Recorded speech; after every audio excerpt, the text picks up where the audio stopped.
Hey there guys, my name is Marcus, and in this video I'll show you how you can easily install custom MetaTrader 5 indicators. This is a MetaTrader 5 tutorial, and after watching this video you'll know exactly how to do it. So what you want to do, and I'm going to show you, is that you would click here on Tools, and you would click here on MetaQuotes Language Editor. Here you want to open indicators, and you're going to find all the indicators here, right? Also examples, etc. When you're gonna have like under indicators on your real account, you would find a lot of indicators right here. And then you want to right click on the indicators and you want to click open folder.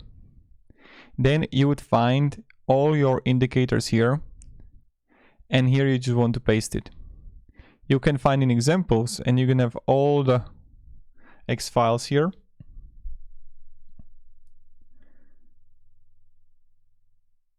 So that's pretty much it. Now, if you can have any questions, guys, ask me down in the comments. I'll be really happy to help and provide some guidance. So right now we go back again to Trading Terminal. I go to Tools.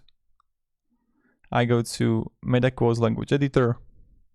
Right here on the indicator circle, right click, open folder. And you can have it right here. If you're going to paste it, you should be able to see it here. Your indicators that you want. So thank you very much guys for watching, and have a great day and goodbye. See ya.